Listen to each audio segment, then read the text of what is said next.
Welcome to part 2 of the Queer Eye fanfiction block of Saga. Suck My It's Fanfic. the second and final part of the trilogy. That fans have long been waiting for. Absolutely. The Deathly Hallows part 2 to our Deathly Hallows part 1, I guess. The Avengers Endgame to Avengers Infinity War and the 20 movies before The it. satisfying conclusion to the ultimate cliffhanger.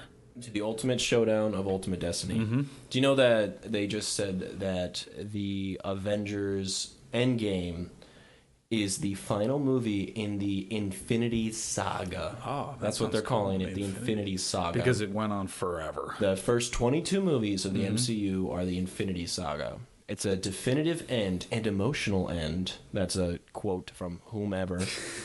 To the 22 movie saga, the Infinity Saga. But this is not a promotional ad for Avengers. I don't really like the MCU. We're here to read fan fiction. And I understand you have an opening topic. I have a quick opener. So in part 1, we just gushed on how great we were. Yes. Or how great we are.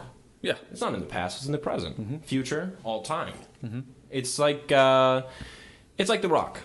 He was the king of Westeros, past, present, and future. We're the best fan fiction podcast of all time. Right, and the ratings, it doesn't matter what the ratings are. It doesn't matter what the ratings are, the listens are. Yeah. Objectively, it's us. It just is. It is. That's what it is, and it's always been that way.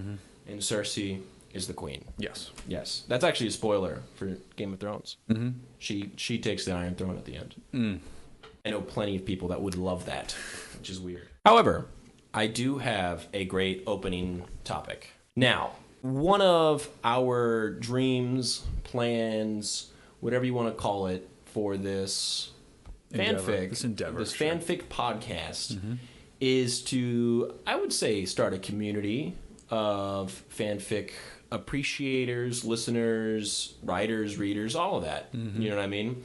Whether you're passively involved with a fanfic, or you're heavy into it. Yep. Or you've just never been a part of it and it piques your interest. Yeah, exactly. Anything. Everybody's welcome. I'll say that to start off. Except for you, Greg.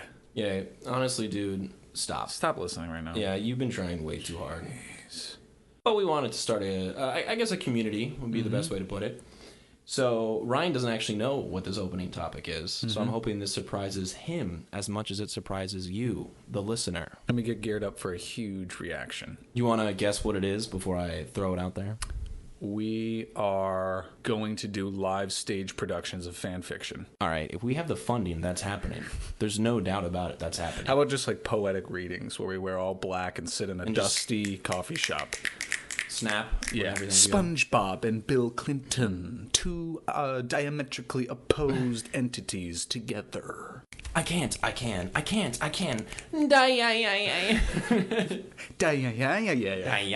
voice. Okay, what are we doing?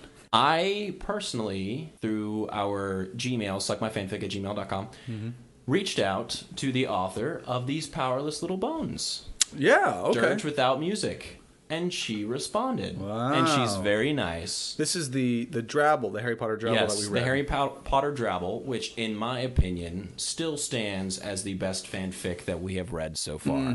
It's a sterling example of what fan fiction can be. Absolutely. So I reached out to Dirge Without Music. She's very, very nice.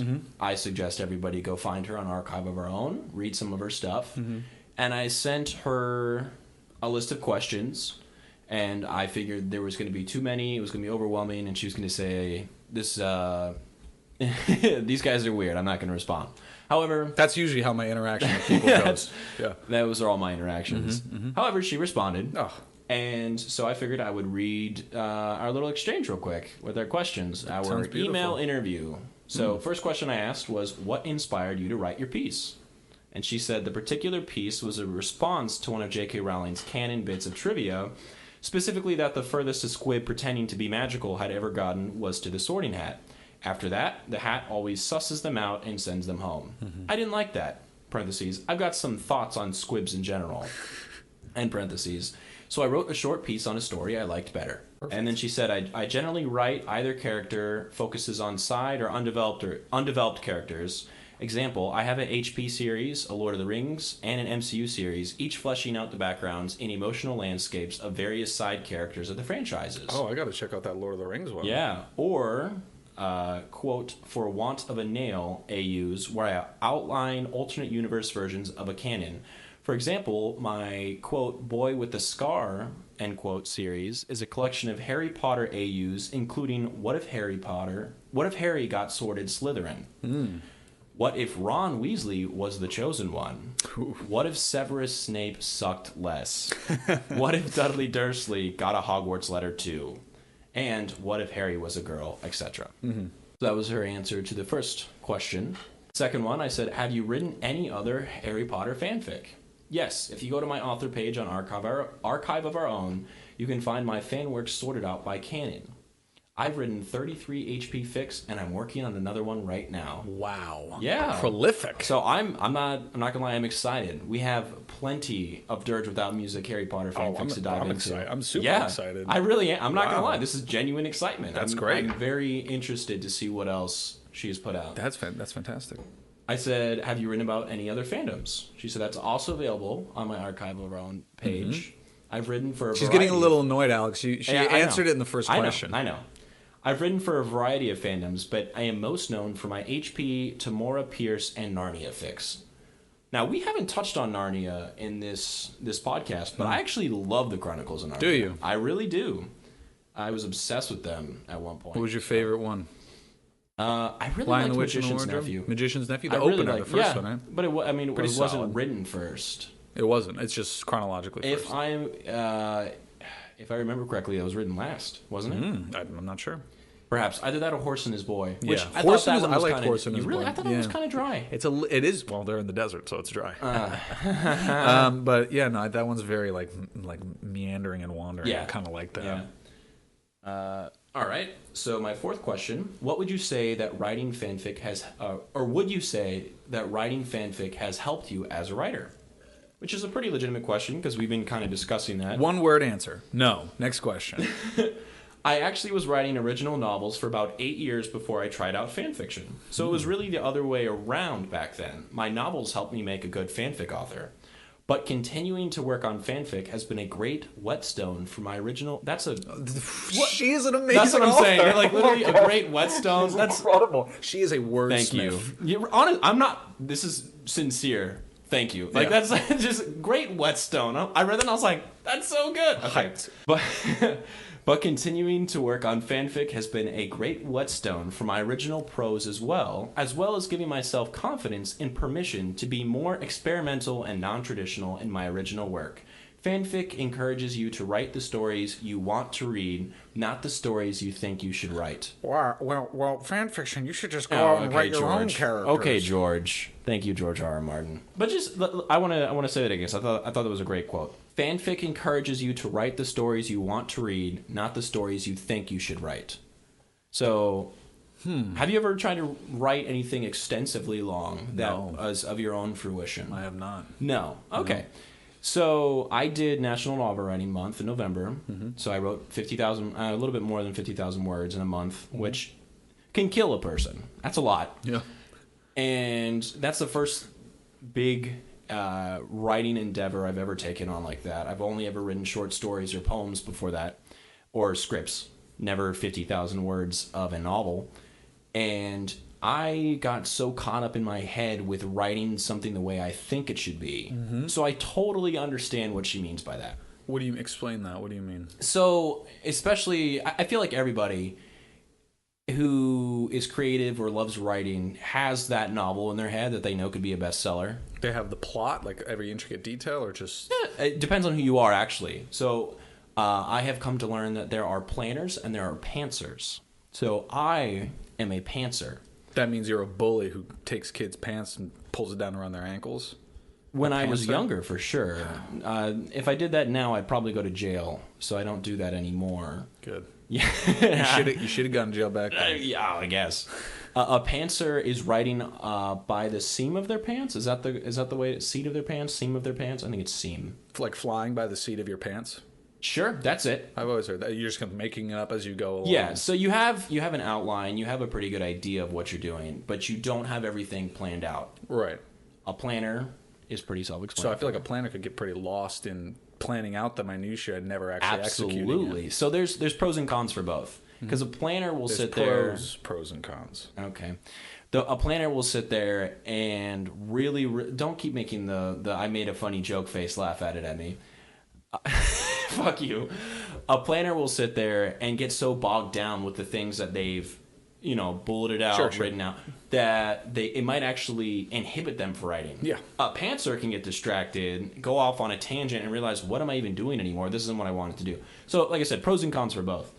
So, I don't know. I thought that quote was pretty good because she's talking about, getting back to the original meaning of the writing, something that you would want to read. Exactly. So, not like having to conform to some structure or something. Yeah, and it's not something that you think you need to write. It's something that you want to read. And I think that's a really interesting way to go about writing your own work. Mm-hmm.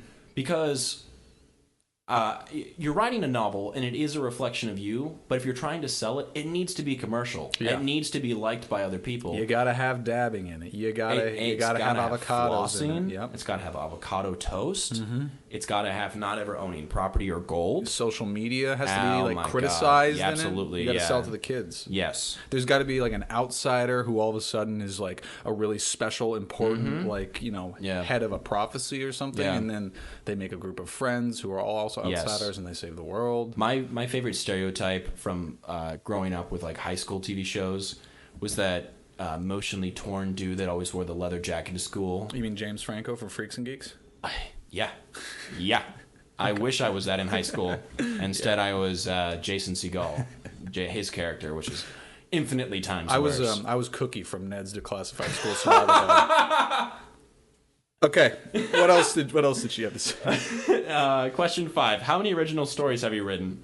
I have 7 self-published novels. Whoa! At EJADLOMAX.com. So I'm good. This is a plug for you, Dirge, because... I thought she was going to say at E.L. James. I was like, did we just meet the writer? Oh, no. EdgeDelomax.com. We'll tweet it. Yeah, we'll tweet it. Why not? Tumble it. Yeah, well, tumble it, tweet it, whatever. That's 2 trilogies and 1 standalone novel.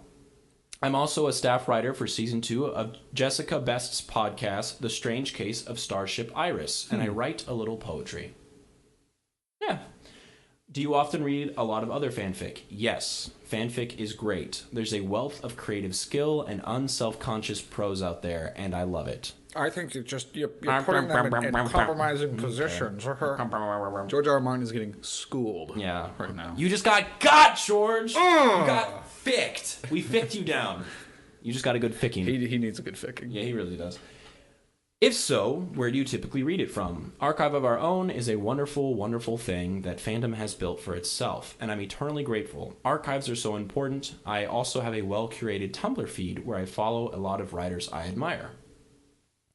What are your opinions about corporations owning franchises and making decisions for it? Not a lawyer. That's the best answer. Beautiful. 9, for example, does Harry Potter belong to J.K. Rowling and Warner Brothers or the fans? So this kind of gets into some of the stuff we've been talking about, especially with George R. R. Martin. The national discussion, the fire that we've sparked. Yes. The inferno that's now raging. That everyone's talking about. Yeah. I just heard Jimmy Fallon steal it, of course. Did he? Yeah. Yeah. Whatever. Well, you've made it when Jimmy Fallon's ripping you off. Oh, yeah, absolutely. It's like the joke I came up with that everybody took. Do you like fish sticks? That was you? That was you? You came up with that joke? That was actually a 4th grader named Jimmy Vollmer. Oh, yes, Jimmy. Yeah. Do you like fish sticks? Do you like fish sticks? Yeah. I love putting fish in. I am not a gay fish. That's a South Park reference for those of you who don't know. For example, does Harry Potter belong to J.K. Rowling and Warner Brothers or the fans? So I'm not sure if you know much about the history of fandom, but JKR is wonderful. Mm-hmm. Fanfiction used to be a secretive sort of thing people got sued over. Look up Anne Rice and her dealings with fandom. JKR... Oh, she's the author of Interview with a Vampire. Okay. Yeah, she was big time in the 90s. Well, Dirge might have just inspired us to do a whole history of episode and really dive into it. Mm-hmm. Suck on that, history podcast. We're going to parody you next. Ryan just got a really excited face. That's a good idea. JKR, in the same way, she revolutionized kids lit and YA as a genre, revolutionized the way fandom was treated and allowed. She encouraged and allowed fan interaction with her work, in both an archival, example the HP lexicon, and a creative derivative way, fanfic, fan art. People hadn't done that before, or at least no one so influential had. Later on, Stephanie Meyer of Twilight fame tried a similar path. Whatever you want to say about her books, Meyer is massive and influential as well, and her interactions with fandom further cemented its validity and acceptability. It was a big deal. We've come a long way from surreptitious fanzines. I do think HP belongs to the people who own it. For instance, I don't make any money off of fic, and I don't think I ever should. But I love making fan works, and I'm glad I get to. Wow. In a non-legal sense, I think stories are created somewhere between the writer and the reader. You put the words down, but the reader reads them and brings them to life. That's beautiful. You both put things into the process. The final creation, unique to each reader and reading, is a thing you have when you meet somewhere in the middle. So emotionally, I feel a sort of ownership of Rolling Story, but that's a bit different than the question you've asked. Wow. That's extremely well put. Yeah, and that was all the questions I asked. So I thought that was a great little exchange. Dirge, thank you. One of the nicest exchanges on the internet that you'll find. One of the nicer ones for sure. But thank you. I think those are very insightful from someone who's written one of the better fics, one of the best, perhaps the best fic we've read so far. It seems to have a very mature relationship to fan fiction. Yes. Yeah. I like that. Yeah. So thank you once again. Thanks, Dirge. Yes, we do appreciate it. You have let us fill some time on the podcast.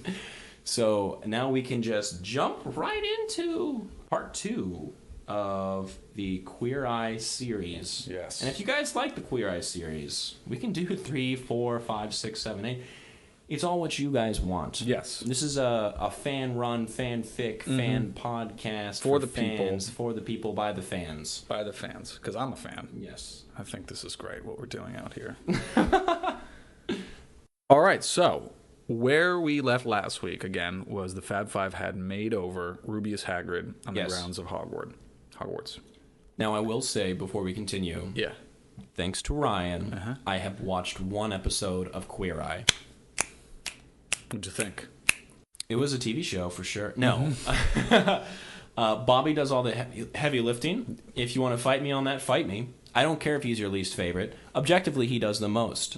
I'll fight you on that, okay? Now, I was told that Bobby does basically the same design to every house.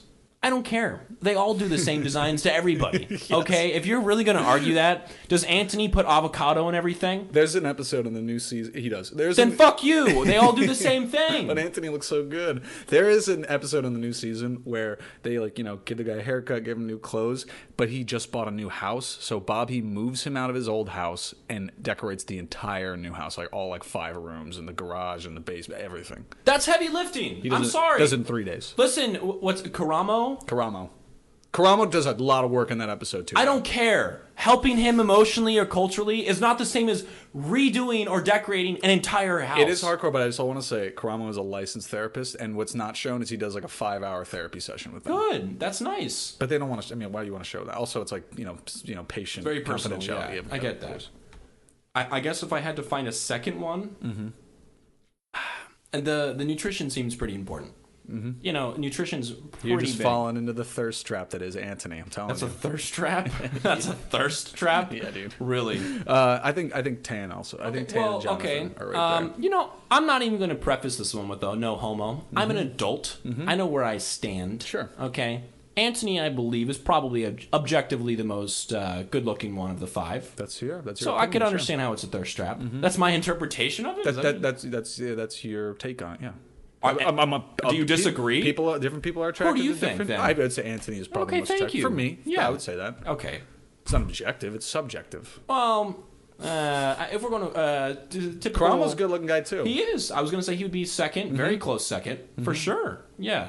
And then, Bobby, you do the heavy lifting. Are you about to rank all of them? Who's number 5? Just say it. Who's number 5? We'll start the fic. Who's the last? Bobby, I'm sorry, dude. You do the heavy lifting. I just talked about how great you were, but... Okay.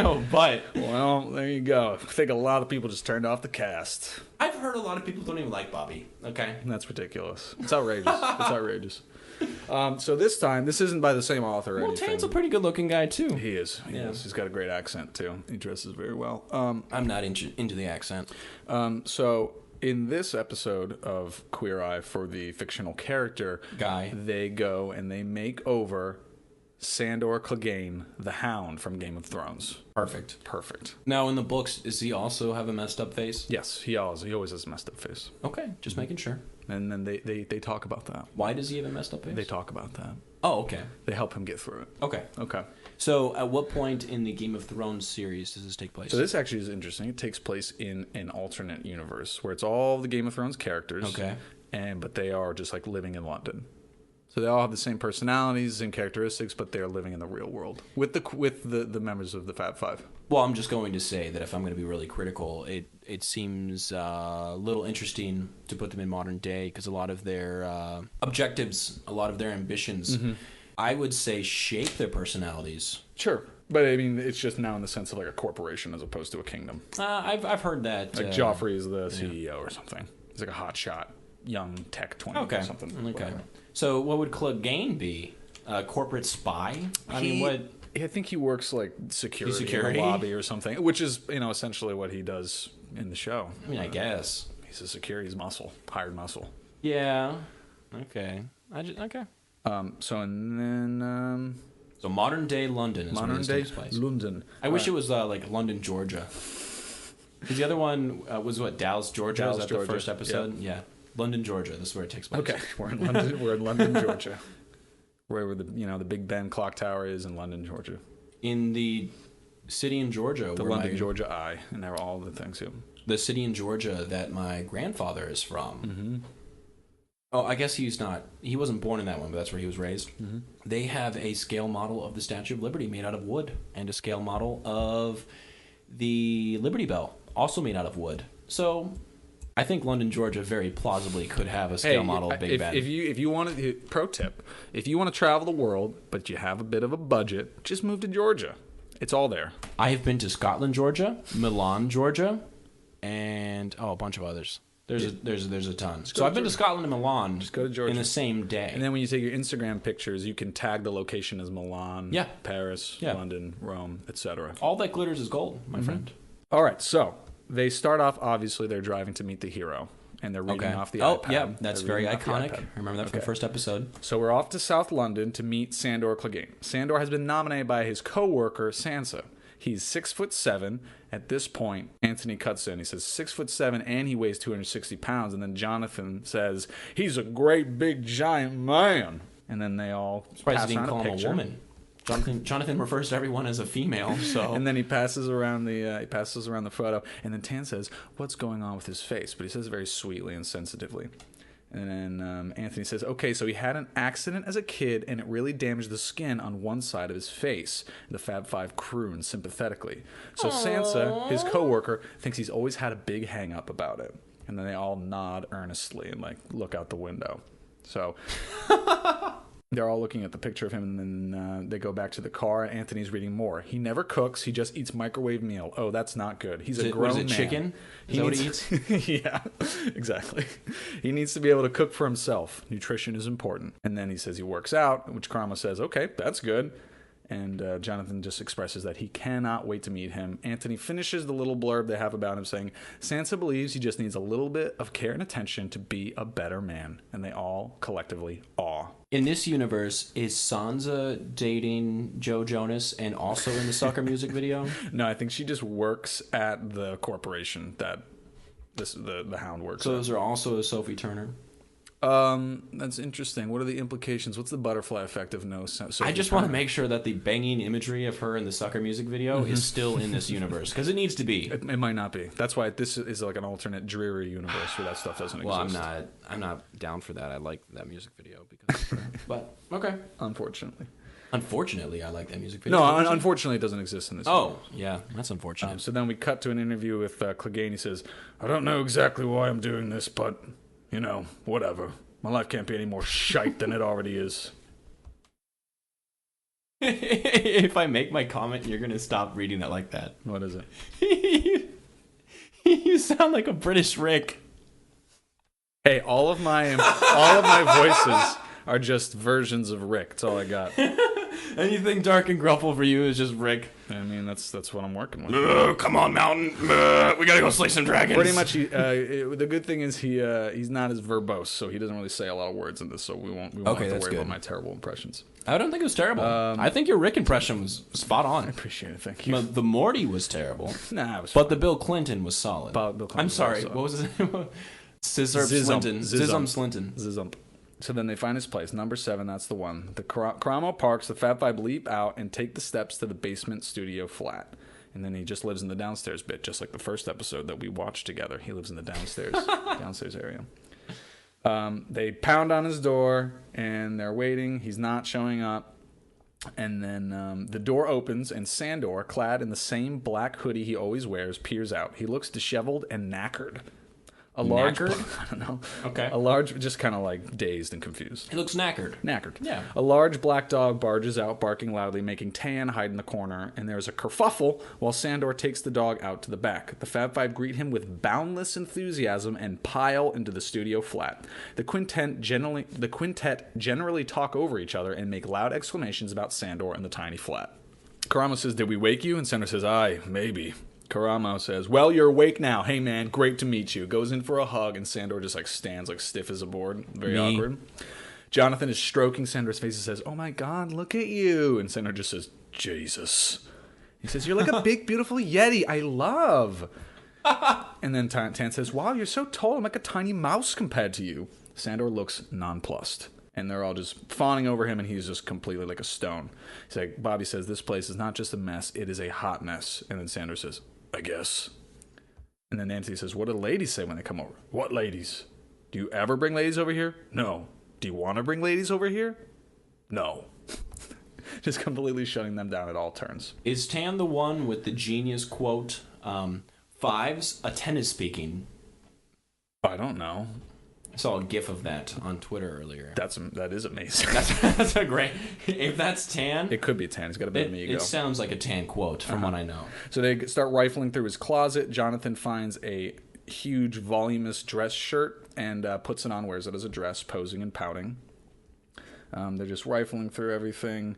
They find a plastic sword in his closet. Nice homage to his life as a murderer in the Game of Thrones universe. That's very clever, author. Thank you. Bobby takes him out to the... Bobby gets taken out to the backyard. And he says, "Well, your apartment's really small, but, we could do something with this backyard. I want it to be a functional space for you." Does Bobby had back issues, right, in the first episode? It must be because he's carrying the Fab Five on his back. Yeah, that's a good point. Is there something you'd prefer to be doing? Maybe something that would get you out of this space and into somewhere bigger eventually? And Sandor, Clegane, mentions that he might be interested in owning his own business. And then he says wine. His dad used to make it, so there might be an opportunity for him in London, Georgia to do that. Make what? Wine. Own a vineyard. Something that he's interested in. I'm surprised he doesn't want to be like a dog breeder. Because he's the hound. And then Bobby says, "Well, speaking as someone who started their own interior design business, I can tell you it's hard, but there's nothing more satisfying than being your own boss," which he brings up in a lot of episodes, that he owns his own interior designing business. But he's also an actor, basically, in a big corporation that is Netflix. He's a media personality. Okay. And then he says, "We can talk about it." And then Jonathan comes prancing out and says, "Bobby, where have you gone with my big grouchy bear?" And Sandor says, "Jesus Christ." Once again, that's me. And then Jonathan has him in the bathroom. Sandor is standing, arms folded, looking wary and terrified. The bathroom is tiny. Jonathan says, "So talk me through the hair." "What do you mean?" "This, honey, this hair attack going on here." "It's what it is." "Okay, so how long have you had it like this?" "Since I was 20. "Okay, sure. And the beard?" "It comes and goes, but it's covering up your beautiful face." "Aye, and why do you fucking think?" Jonathan says, "So I can see you've got some scarring over here, and the beard's partly covering it up. But, in a way, it draws attention to it further because it's a little patchy." And he's, scrunching up his hair, and Sandor just flinches. He's very uncomfortable. And then he says, "Easy, Tiger. It's just mommy. I would love to know what you look like underneath all this." Sleeping Beauty is hiding in there somewhere. We don't have to cut all of it, but we are going to do a little deforestation. You are going to look super handsome, like a big, beautiful daddy bear. And then Sandor says, taking a massive breath, Jesus Christ. And they cut. He takes another deep breath and they cut away. I feel like if there was a radio play of this, the person who was playing Sandor would be like a character in a video game where they have to say the same thing 100 different times. Yes. Like, well met. Yeah. Jesus Christ. Ha, ha, ha, ha, ha. Jesus Christ. Yeah. Jesus Christ, it's Jonathan. Then he goes into the kitchen with Anthony, and Anthony's like, you just microwave all your chicken, you don't make anything. And he says that fills a hole. And he says, but food should be more than that. Meals should be full of color and texture. Food that you want to eat and that you take pleasure in preparing. He is in, quote, blissful lecturer mode.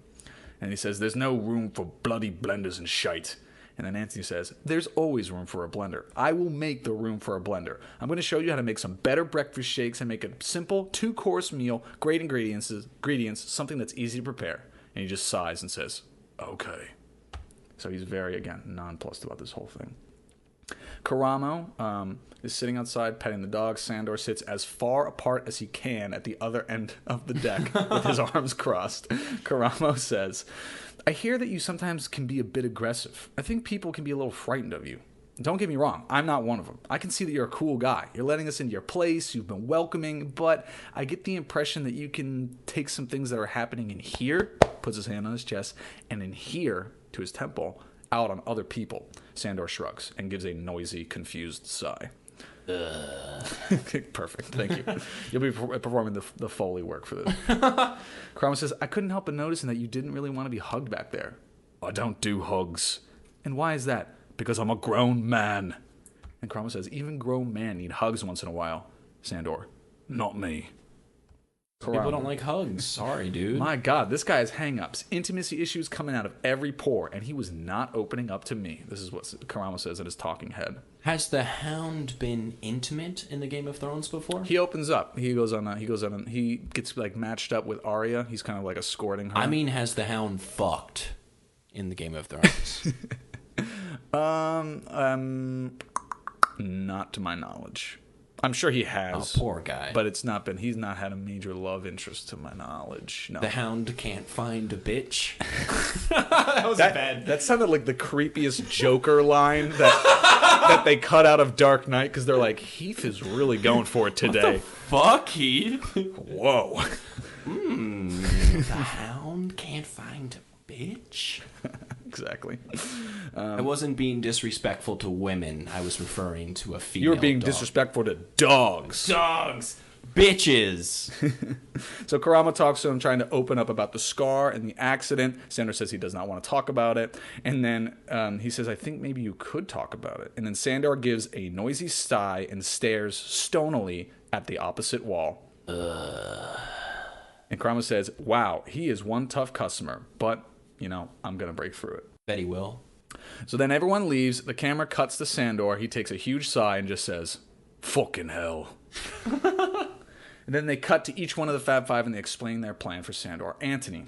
Sandor has let himself go a little bit. He's a grown man. He needs to start cooking like one, looking after himself, eating well. I know he works out, but you've got to put good stuff in too. I want to see him making a few simple meals for himself and maybe even for a date. Cut to Karamo. This guy has issues. I mean serious issues. We haven't got to the bottom of everything yet, but I know we will. He's got to reach deep inside and face some truths and work out why he's lashing out so much. Then Bobby. He's living in a tiny place, and that's not good for the soul. I'm going to try and open out that yard, make it another space for him to use until he gets on his feet and can afford something a bit bigger. Tan. Sandor's been really well built. He's been slopping around in the gym gear for far too long. I can't wait to put him in a proper suit that fits him and some nice, smart, casual clothes and try and add a bit of personality in there. He's going to look great. And then Jonathan says, OMG, Sandor Clegane is like a big, beautiful bear who's been hibernating for years and just needs to be brought out into the summer. We are his summer queens. I'm going to make him less grizzly, more Teddy, but still all bear. And he growls at the camera. Less grizzly, more Teddy. Fuck. So then this is Tan. Tan's taking him out on the town. Tan is walking down the street with Sandor. Tan is in a delightful jungle print twin set, which is kind of like a romp him, but it's way more tasteful. I really want to romp him. Mm-hmm. Maybe you could pull it off. I bet I could. Go for it, dude. It's all about the confidence you wear it with. Yeah, I'd say so. Let's get matching romp hymns for the show. Can we get the... That's going to be our first bit of merch. Suck My Fanfic romp hymns. Have you seen the... And rompers for everybody. Yeah. Have you seen the 90s foam cups rompers? No. You know that foam cup design from the 90s? Oh, yes. Teal? Yes. They have romp hymns with that design. That's actually kind of cool. I know. You could rock that. I know. Get everybody moister than an oyster.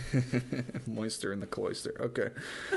Sandor is wearing ill-fitting black jeans and a big faded black t-shirt. Tan says, so first of all, we're going to look at some casual clothes. Everyday wear for outside of the work environment. He's showing him a rack of shirts. He thinks he'll look good in printed bright t-shirts. Sandor says that's really fucking flouncy. And then Tan is unoffended. Is that a Game of Thrones way to say that sounds really fucking gay? I guess that's what he says. It looks a bit flouncy. That's a little disrespectful, Hound. Just saying. Hey, his eyes are going to be opened up. So he's in the changing room and he comes out. Sandor comes out in a very nicely fitted pair of trousers and a navy blue shirt with small gray and yellow details. He looks lovely. Tan says, oh, wow, you look incredible. How do you feel? Sandor says, okay, I guess. He says, come on, you have to do more than that. And he rolls up the sleeves on his shirt, which he does for everyone. You can roll these up if you want to be more casual, and then pop a t-shirt underneath. It's age-appropriate, it's stylish, it's smart, but also fun. Sandor sighs a huge breath. And then Tan says, why do you think Sansa nominated you for this? Sandor says, beats me. And he says, well, maybe she might want to, see you elevate your game a little bit. And he says, that's pretty unfucking likely. And then Tan says, okay, we'll see. Let's try on something else. So the immovable force of the Hound is being met with the insatiable, positivity of the Fab Five. And it's an interesting battle that's happening. They are not faced. They're going to crack this nut. All right, real quick. Yes. Quick question. Yes. If you could have one of the Fab Five to come and work their magic on you, who would you pick? Ooh, on me? I would love to live in an awesome place, so probably Bobby. Bobby? Yeah. Close second would be Tan. Really? To have really nice clothes. Okay. Because then I could have nice stuff and I wouldn't have to pay for it. That's a good point.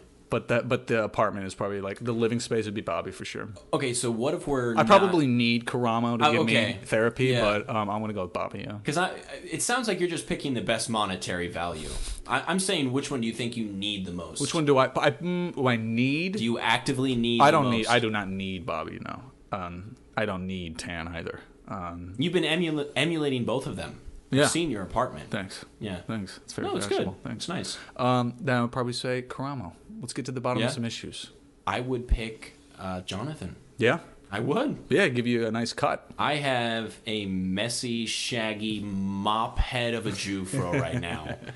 And hey, for $250, he will cut it for you in real life. We can make it happen. IRL, we could do it. That's part of for the show. So your Patreon contributions. Patreon, please come through. We'll film Alex getting his hair cut by Jonathan Van Ness. Yeah. Put it on the but as an adult, I've only ever had 2 actual haircut types. Oh no, Buzz honey. Everything. Alex, no.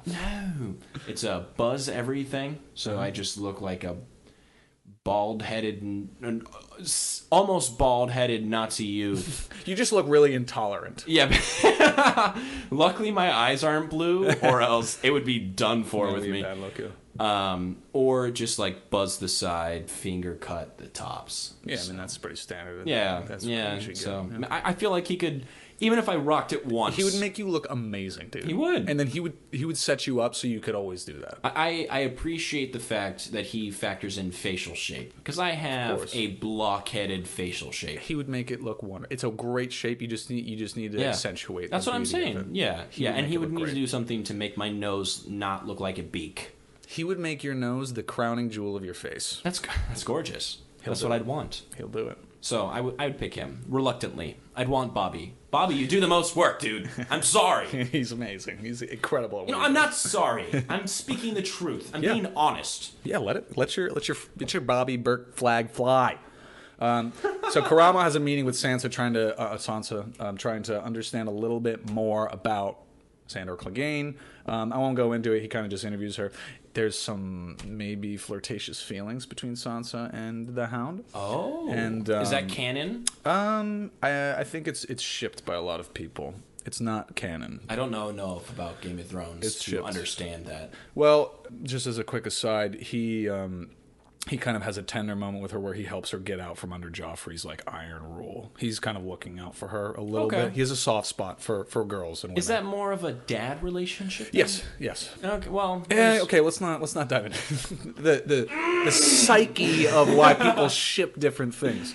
I don't want to get into it too much, but Karamo. I just didn't know if it was one of those where it was like, Neville Longbottom and Professor McGonagall. What? You know what I mean? Yeah. So, okay. They just mentioned that Karamo is wearing a gold glittery jacket and looks, as usual, divine. So they're talking. We cut back. Tan is still working with him. He says, "What I would love to see you in is a suit," which he does with everybody. What I love about a suit is that you can show loads of personality in really small touches. Pockets, handkerchief, the lining, blah, blah, blah, blah, blah. He's going to give him a deep burnished gold lining, which is a nod to his time as a gold cloak, which I think is kind of cool. Okay. And he says, so what do you think about a suit? And then Sandor says, I still have no fucking clue when I'm going to wear this. It's a good point. Yeah. He says, every man should have one beautifully fitting suit in their wardrobe, and I promise you, it's going to make you feel amazing. And Jonathan says, who's now shown up, and I promise you, in a good suit, there will be ladies running down the street to jump your bones, and I will be one of them. Sandor looks at the ceiling. Then we cut to the next scene. In this one, Bobby takes Sandor out, and he's like building a deck for him, and he's like, I want you look like you're good with your hands, so they work together to build the deck, and they talk. That's and nice. Have a good time. That's constructive. Which is also a call out to the episode where the Hound is like a carpenter cutting wood for like this like kind of like church cult thing, but that's a good episode. We now cut to Antony and Sandor strolling through the market. Antony is wearing a Talking Heads t-shirt and the faintest smudge of eyeliner and looks glorious. Antony says, so what I love about these sort of places is the quality of the ingredients. And Sandor says, it's all fucking expensive. And then Antony, with handsome sincerity as he expertly handles an avocado, says, sure, you don't have to get all your shopping list here, but choosing a few really good ingredients, maybe a cheese, some herbs, some great cuts of meat. Have you ever cooked a meal for a woman? Sandor says, no. They're all trying to push this idea. It's like, you need to like open up and meet somebody. Mm-hmm.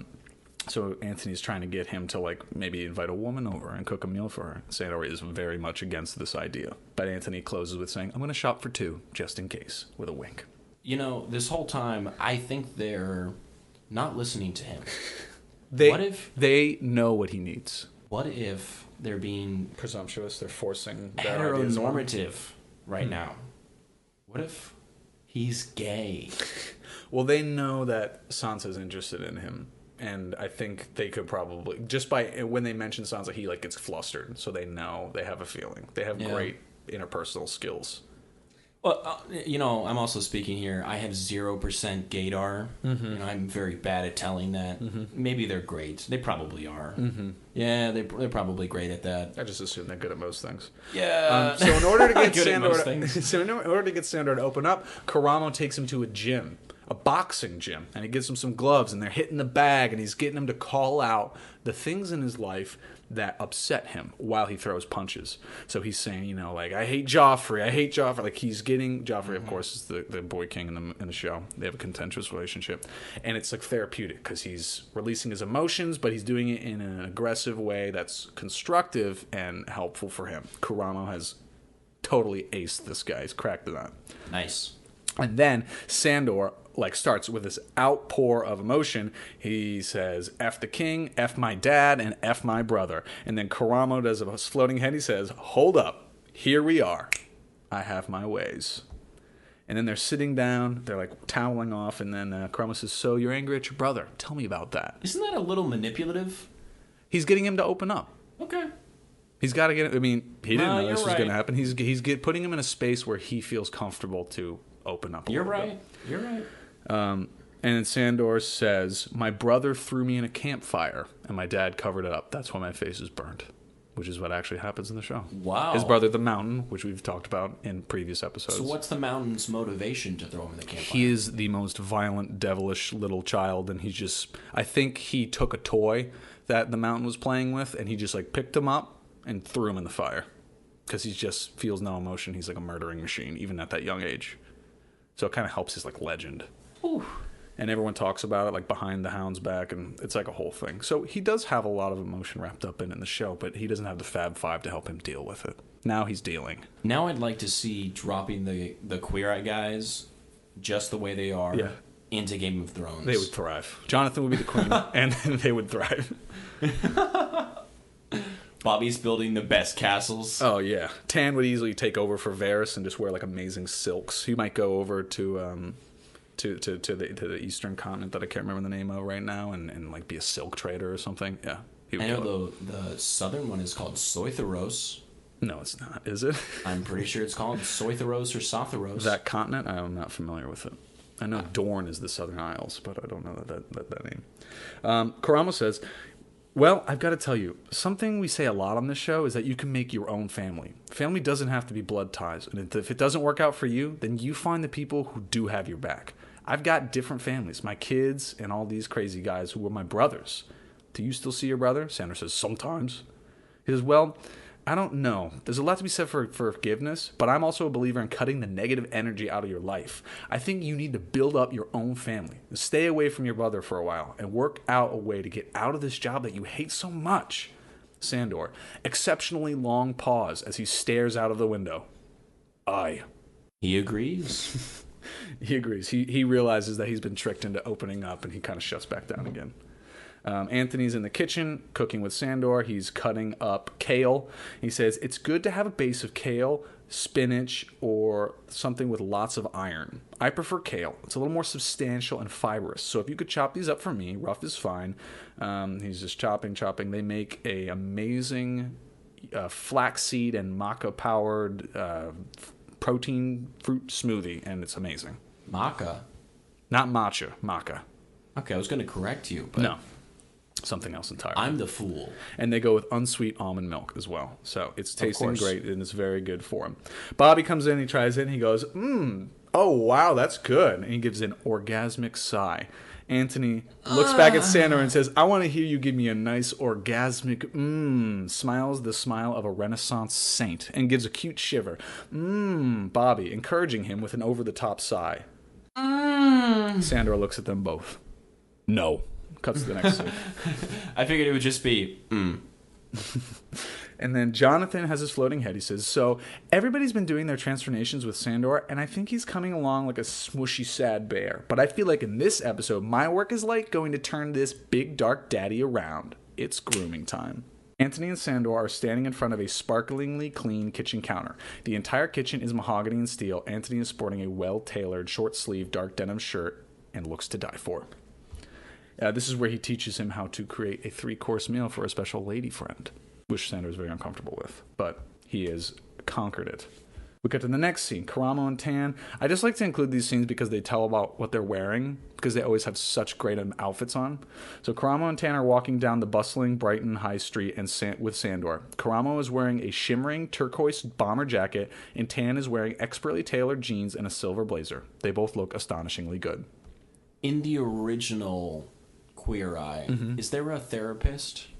I don't know. I don't think so. There was a culture guy, but I don't know. The culture one still doesn't make any sense to me, but okay. In the culture one, it was like, oh, you sit on your couch and like eat potato chips all day? Let me take you to a museum. Or, hey, you like beer, but you just drink, like boring beer? Let me take you to a brewery and we can talk to the brewer and like learn about that. Like it's just whatever culture. Okay, well that kind of makes sense. That's all stuff Karamo does. I don't know why. I don't know what the other guy does, but this is what Karamo does. Well, you haven't told me that Karamo has done any of this. You just told me he sits there on his phone. He does that too. Karamo's an interesting character. He's very controversial. I love him, personally. What Karamo ends up doing is he takes him to this wayward kids horse farm where kids who are troubled can work with horses and work out their issues and take some responsibility and ownership of an animal. Dr. Phil, the ranch. Dr. Phil's ranch. Okay. And they meet Margie, and she says, well, the horse club here is largely for disadvantaged young people in our community who would benefit from working with animals. We call it equine therapy. They learn to groom them, ride them, and generally look after them. This is our large horse, and we use him for our toughest customers, which is who Karamo says, guess what? You're working with this guy today. So he's working with him. He eventually gets him to ride him, and they're like, wow, no one ever gets to ride the horse. He's a very gentle soul. Sandor says, This is a good place for gang kids and that. Had no idea it was even here. And then Karama says, yeah, I know it's not for adults. We got a special pass today. But I had a word with Margie back there. What do you think about volunteering? She says you've got potential, and I can really see you working with some of these tough kids. That's nice. And then Karama says, yeah? And he says, totally, man. And then Karama says, and a little equine therapy on the side wouldn't hurt for him. His floating head, which is a great point. Sandor agrees. That might be something he's interested in doing. We now cut to a vineyard. Bobby and Jonathan are taking Sandor to a vineyard because he expressed some interest in maybe, opening up his own business. Yeah. Bobby and Jonathan are hugging Sandor, who allows them a little less reluctantly than the first time. Bobby is wearing a cap-sleeved black shirt, and Jonathan is wearing a long cardigan with his jeans and has his hair swept up in a scarf. They both look divine.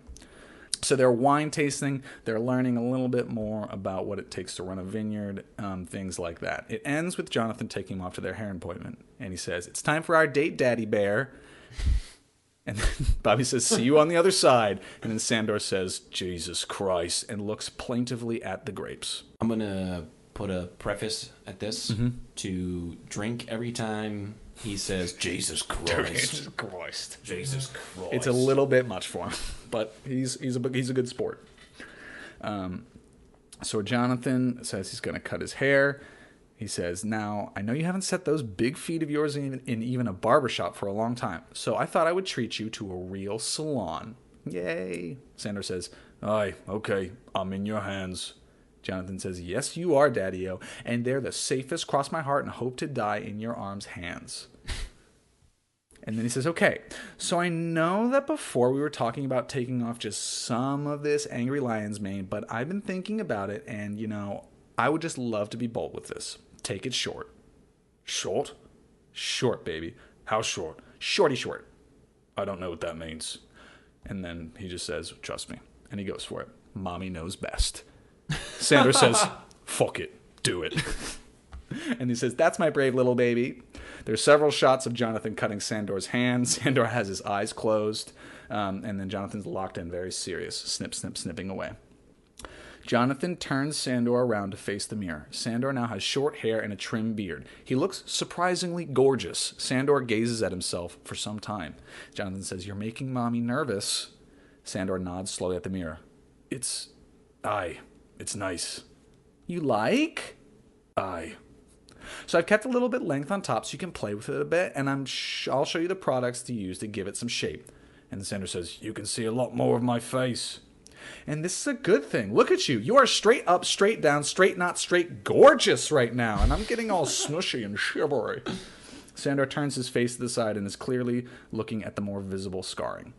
And then Jonathan, who is also into skincare, brings out, I have something else for you. Not only girls get to wear makeup. This is a really great matte foundation with a green tone. And you're just going to dab the teensy tiniest bit on just your face to calm down the redness a bit. There's no point in pretending your scars aren't there, because they are.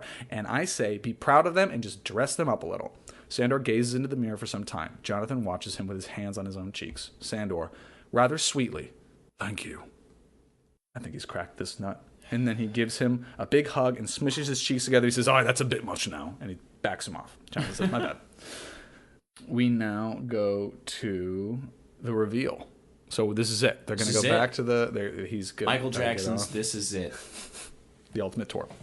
Jonathan and Sandor get out of the car. Sandor is sporting his new haircut and beard trim. Jonathan is wearing a kimono over tight trousers and looks sensational. The remaining Fab Five are at Sandor's door waiting for them. So they open the door and Sandor looks around and says, fucking hell. Sandor's main room has been transformed from a dingy hovel into a light, simple space with much more storage. Bobby talks him through what he's done. So he painted the walls this beautiful light gray, which is so much better than it was, but still looks quite mellow. There's lots of storage so you can put your stuff away. That's a hint, Sandor. Yeah, okay. And I got you one big L-shaped couch for slouching your big frame on. And then Jonathan hops onto it, lounging, and says, lounge with me, honey. Sandor refuses, obviously. Yeah. And then Jonathan says, come to Jonathan. She feels lonely. And then Sandor reluctantly sits on the couch. He says, aye, it's nice. The Fab Five are standing outside in Sandor's newly transformed yard. There is tons of decking, new plants, a seating area, and a barbecue. Fucking hell. So now this is a functional space, not just a place to let your dog out. So he's got this amazing new backyard to entertain guests. Okay. They cut to Sandor standing in his bathroom, which has now been quote, sparklingly redone, and Jonathan is telling him about his 5-minute grooming routine. Sandor is not interested in this at all. He talks about a gentle face wash with some avocado and coconut oils to soften the skin, and some foundation. He gives him the green foundation. And then Jonathan claims that he is your beautiful fairy godmother. So now we have the outfit reveals. Karamo, Anthony, Bobby, and Jonathan are in a big reclining pile on Sandor's sofa taking selfies. I need all the looks. You're getting all the looks. Here we go. Are you ready to see Sandor's first look? The Fab Four, because Tan's talking to them, consent enthusiastically. Sandor comes out into the lounge wearing a modeled mid-gray smart casual polo shirt and some cool gray-blue trousers. He looks really good, even if he's standing a bit awkwardly. And then Karma says, oh my good lord, yes! Jonathan, you look amazing. Like, here's my jaw, and I'm scraping it off the ground and trying to fix it back, and it's just coming straight off again. And Bobby says, I can't look at anything but your arms. They talk about how his biceps are massive. And then Tan talks about how it's slimming his body. They're trying to get him to spin. He's not wanting to do it. They start chanting for him to spin. He gives a reluctant turn with his hands in his pockets, and they go bananas because he's actually trying to live a little. So now we have Sandor come out again, and he is wearing a dark blue linen suit and a royal blue t-shirt and looks to die for. They are over the moon with how great he looks, and they just pretty much applaud. So those are the looks. They got a smart casual one and then his linen suit. Nice. So then they invite him to come down and sit on the couch with them. So they're all sitting around and they're having their last-minute talk. And Jonathan is stroking his upper arm. Karama says, so tell us, Sandor, how has this week been for you? I know we were a bit of shock for you at the beginning of the week. Sandor, aye, you were a bit. Yeah, it's been an eye-opener. I mean, I know I was in a bit of a rut, but I'm not sure I realized how much, or if I cared, really. The Fab Five nod knowingly, sympathetically. I think you guys have made me see that I need to sort myself out a bit. I feel like I'm really starting to. And then Bobby says, that's great to hear. I know I've been pretty shite to some people when I could be letting my anger get out elsewhere. And then Karama says, like a punching bag. And he says, yes. And it's been hard with my face and everything. He stops, shakes his head, almost choked up. The Fab Five exchange small glances, and Anthony wipes away a perfect tear. Sandor swallows, looks away. I've let it bother me for far too long. I mean, it's not going away. I've just got to get on with it. And then dares to glance at the Fab Five. They all give him these just like really knowing, there for you nods. Tan says, as long as you're happy with yourself inside, then you can be happy on the outside. It's something we've all had to work on to in our own ways. They all say yes, yes, and they give snaps. And then Sandor says, I'm going to jack in that fucking job. And they all say, yeah, because he's going to quit, and he's going to become his own man now. I don't know what... I'm going to jack in that fucking job? That means I'm going to quit? I guess. What the fuck? I'm going to jack in that fucking job. It sounds like he's going to shoot up the place. So, yeah, maybe he will. He's going to take a fucking sword in there and start decapitating people? But he's going to look amazing while he does it. Oh, he's going to look fabulous. His mug shots are going to be phenomenal. Oh, fuck. You like know that super attractive I was criminal? about to say that! He's like Instagram famous now. Yeah, no, he's a model. He's married to like some really rich woman too. I believe it. Yeah. That's what's gonna happen in this world. So we know what your criticism is. Inappropriate use of the term jack. Jacking in that fucking job. As they're leaving, Jonathan turns. He says, we love you in all your big grumbly ass ways because we always knew there was a beautiful softie deep down inside there waiting to bust out. They all stand and hug Sandor in turn, and he lets them. Aww. They all leave. And before they leave, they give him, they say, hey, you're having a dinner party tomorrow. By the way, we planned it. And he says, oh no, like who's coming? And they say, we made a list. They give him a list, and there's one name on it. One name? Yes, I knew it. What's their name? Who is it? Arya. Sansa. Fuck! Close enough. So then, like, at the end of every show, they all, like, sit down in their fabulous loft and they watch the hero kind of go out on their own. So Anthony is putting the finishing touches to some bulldog juleps in the kitchen. The other four are milling around, beginning to take their glasses. Anthony is wearing a silver jumper that says Paris on it. Bobby is wearing a distressed white t-shirt and a black velvet jacket. Tan is wearing a leopard print shirt, chinos, and loafers with no socks. Karamo is wearing a black sequined dinner jacket. Jonathan is wearing a hot pink cashmere jumper that says Queen with a K on it. and all 5 of them look phenomenal. Was any of that necessary to the story? I think that's one of my favorite parts of the story is how they just like they all were wearing these great clothes and they looked divine. That's my hands down my favorite part about. That's like a Mary Sue of fashion. Like, and they're all like he's getting ready for the dinner party and they're all like commenting. He's picking out the blue shirt that Tan. He says, "I love this color on him," and they're just like talking about how it's a great choice and he's doing well and he's making the pastries and he's banging out. Crown was like, get those frustrations out. Sansa comes over. They have a really nice conversation. I don't want to I don't want to spill the tea. Yeah. And share their intimate details. You can go read the fan fiction if you want that. Please do. But eventually, they have a nice evening, and he tells her that she's going to quit. She's like, "Oh, I guess I won't see you anymore." And he says, "Well, I'd like to still see you quite a bit." And she says, "Oh my God, I'd like that too." What? Yeah. Oh my God. And then it cuts, and then Anthony says, "I'm done. I'm in pieces." Bobby says, "This is how you do it, Sandor." Karama says, "Sandor is gonna get laid."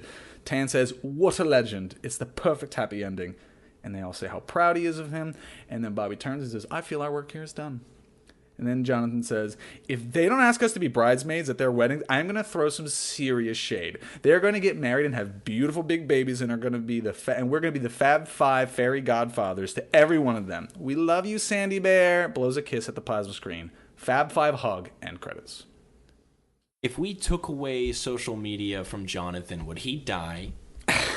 Would he? No, because crowds of people would naturally be magnetically attracted to him. He's just, yeah. Yes, Queen, slay. He's just all these social media references. But he makes the references now. Now, when he says things, they become cultural touchstones. He's a creator. He is now Jonathan, the great creator. Yes. He's a cultural icon. Okay. Slay. Yeah. So I think this one did a really good job of mimicking the structure of the show. It captured the voice of the characters really well. And the outfits. That's all stuff that they would definitely wear. Yeah. They did a great job. This author made up Sandor Clegane. They figured out how to make him. That was a lot of stretching to get him in modern day, for sure. No, like that's creative. That's good. You're flexing your noodle. Yes. Quick question. Yes, sir. What's it called? This is called... What is the title? Queer Eye Sandor Clegane Edition. And it was on Archive of Our Own by Swimming Fox. That's perfect. Mm-hmm. Do you have any criticisms? Sorry, Mr. Fox. Mrs. Fox. The criticism I have... not really a lot. I would love to see this episode done. I don't want to change the author. If I'm going to think about like structurally things, there was literally no problems with spelling or punctuation. It was all on point. Thank you. It was perfect. I would have liked to see it been done in the Game of Thrones universe, but I'm not. That would have fundamentally changed the whole story. So I'm not gonna. Yeah. I'm not gonna say that that's a criticism. Mm-hmm. No, I think it's good. They gave Bobby the appropriate amount of screen time, which is none. And that's inappropriate. Bobby just needs his own show. Yeah, he does. They're gonna split up like One Direction. But they're still gonna be friends because they're amazing people. What did you think of it? Any positive takeaways? I thought it was good. Mm-hmm. I'm not gonna lie to you. I like part 1 more. Okay. I like that story better. That's fair. It's a bit more zany and off the wall. This one's a lot more like this is what they would be talking about. Yeah, for sure. Yeah. Talking about creamy avocado protein shakes with maca powder. Yeah. But I'm not gonna lie. This was good. So I'm not knocking you, Mr./Mrs. Fox. Swimming Fox. Swimming Fox. I still thought it was good. Mm-hmm. The Harry Potter one was just, I don't know. Maybe I know more about Harry Potter, which I do. Mm-hmm. And it's still very little. Yeah. But I thought it was good. Yeah. I liked it. Good times. Yeah. And I thought it was a nice big middle finger to you, George. Dude, this is a straight shot at George Martin. George R.R. R.R. George. His real name is George Martin. He wrote a fan fiction about his name, George R.R. Martin. I hate you, George. But if you want to come on the show, we'd love to talk to you. Yeah, no, I would talk to you. And thanks for creating one of my favorite things ever. Yeah. I love you, George. Yeah, congrats. You're, cultural icon at this point. He's the one actually setting culture, not Jonathan. That's true. I would say that Jonathan's creating culture at this point. He's really going out. He's going out on his own. Okay. I mean, everyone at this point with the internet, everything's so fragmented that you can't like say one thing and change the culture writ large. I guess George R. R. Martin is experiencing that, but there's plenty of people who don't watch Game of Thrones. That's true. Plenty of people who don't watch Queer Eye. I, up until about a year ago, was both of those people. This podcast has changed you, man. I'm a better person now. I think that's the end. What do you think? That's it. Okay, well, look at that. I would like to thank everybody for joining us on another episode of Suck My Fanfic. I hope you have enjoyed our Queer Eye editions. If you would like more Queer Eye editions, please let us know. And are you doing the Queer Eye theme? I am. Fuck. If you would like more Queer Eye editions, please let us know. We will be happy to do. Ryan would be happy to do more. And if you hated it, we'll never speak of this again. We'll shut it into a dusty cupboard and put it away, and we won't even have to. We'll pretend it never existed. Or we'll just start a Queer Eye podcast. Yeah, we'll do a branching podcast. Yeah. We have like 1,800 other podcasts, so that'll just be another one. All under various pseudonyms. We could be the hosts of your favorite podcast. And you wouldn't know. I mean, this is your very favorite. Good at voice This is your modulators. favorite podcast. So yeah. Wait, your what are you second saying? favorite podcast. What are you implying, bro? If you like this, please be sure to follow us on the tweeters. Subscribe to us on whichever podcast media player you listen to. Because we're on a bunch of them. We're on a bunch of them. If you would like just a modicum bit extra content, please subscribe to us on YouTube. We are on the YouTubes. We also have a Facebook. We also have a Tumblr. It's all Suck My Fanfic. None of it is different. If you want to write us a letter, suckmyfanfic@gmail.com. We've been talking to authors. Okay? Yeah. So you would be in a great group of people at that point. You would join a hall of legends. A hall of legends. Those who have written into the show. Yes. Filled with whetstones. Thirds with no music. Another shout out. Without music. Without music. You can cut that out. You got close enough. It's okay. Thank you once again for listening. We hope you enjoyed it. And anything to remember, Ryan? Go out there, get a pop of color in your life, and treat yourself the way you deserve to be treated, which is as a queen. Remember that Mama Bear is there to take you into her arms. Yes. Yes. She loves you. Fuck you.